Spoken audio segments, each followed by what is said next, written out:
Welcome to this explainer. Today, we're jumping straight into a totally fascinating and incredibly high-stakes situation that's unfolding right now. We are looking at why Europe's undisputed industrial powerhouse, Germany, is caught in a massive, totally contradictory struggle. You see, on one hand, it's desperately trying to protect its domestic economy, and on the other, it's fighting to maintain its absolute most lucrative global ties. It's a classic geopolitical bind, and the data explains exactly how we ended up here. So let's set the stakes right out of the gate. We have to look at the severe reality facing Berlin. German industrial output has literally been falling for 6 consecutive years. And this isn't happening in a vacuum, right?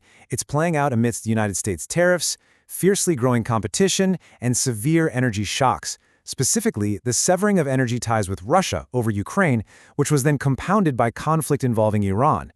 And while Friedrich Merz's government is trying to revive the economy with defense spending and domestic reforms, the frustration on the ground is palpable, and it's heavily mirrored by the rise of the AfD in the polls.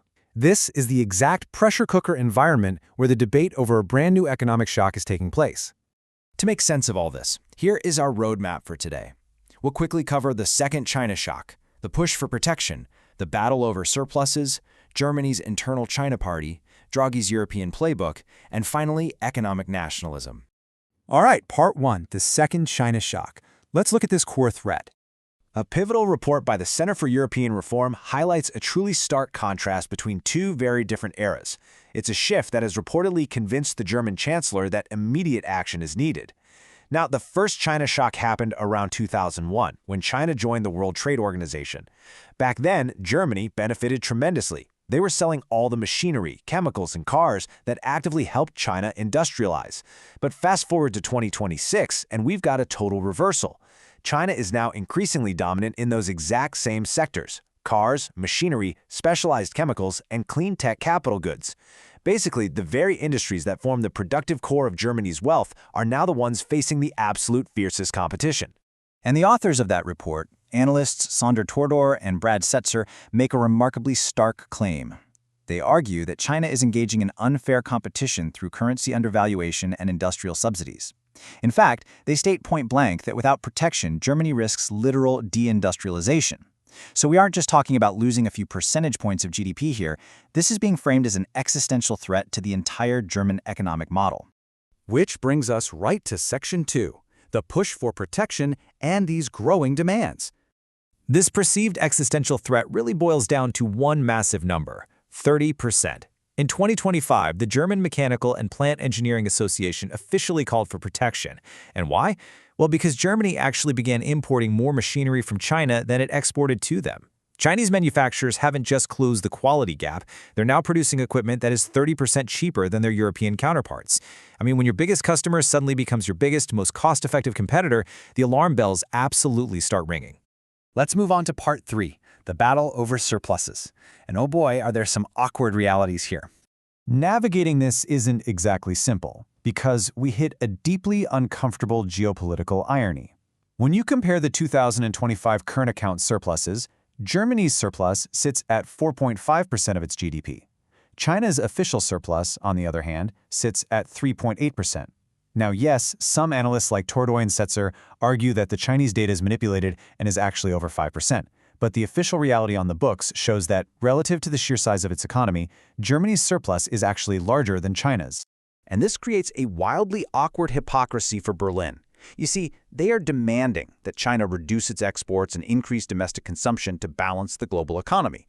Yet, these are the exact same demands the entire world has made of Germany for decades. Demands that Berlin has, historically, just ignored. It's pretty tough to point the finger at a continent-sized power for using a macroeconomic model that is nearly identical to your own. Let's dive into Section 4, Germany's China party and their deep corporate reliance. This paradox is deepened significantly by a highly powerful domestic faction of businesses that absolutely relies on the Chinese market. Take Volkswagen, for example.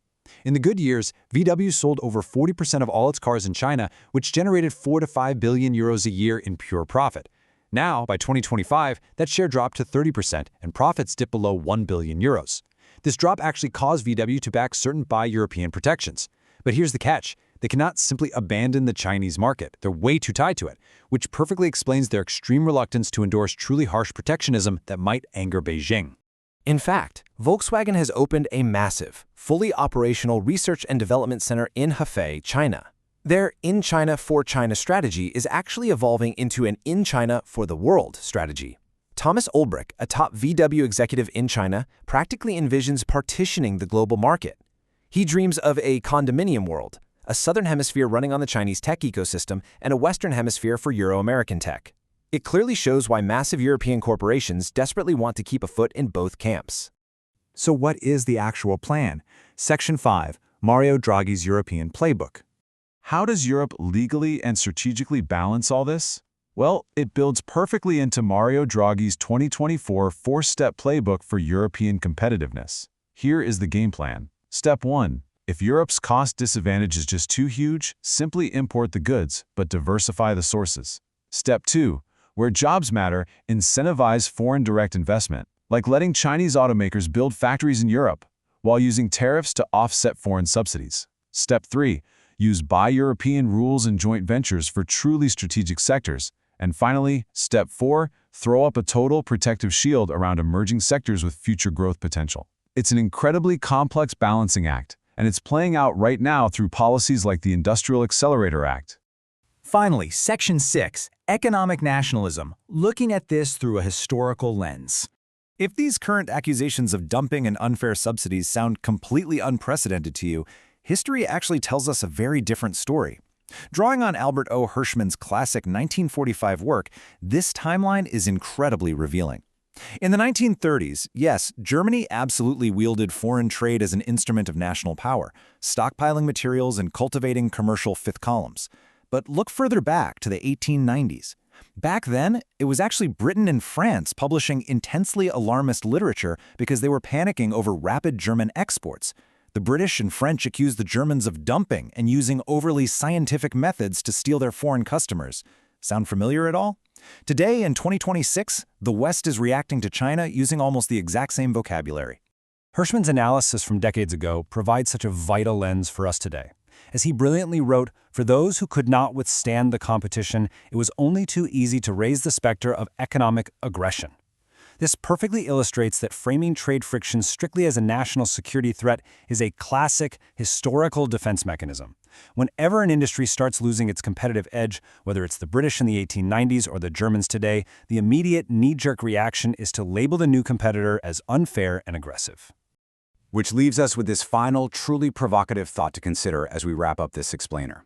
Are we actually witnessing a uniquely unfair economic attack by a hostile power? Or are we just watching the messy, inevitable cycle of capitalism's uneven development, where old powers decline, new powers rise, and world markets are aggressively partitioned anew? The data and the history lay out the stakes for us, but the answer to that question will undoubtedly define the next decade of global economics. Keep learning, keep analyzing, and thank you so much for joining me to unpack this fascinating topic today.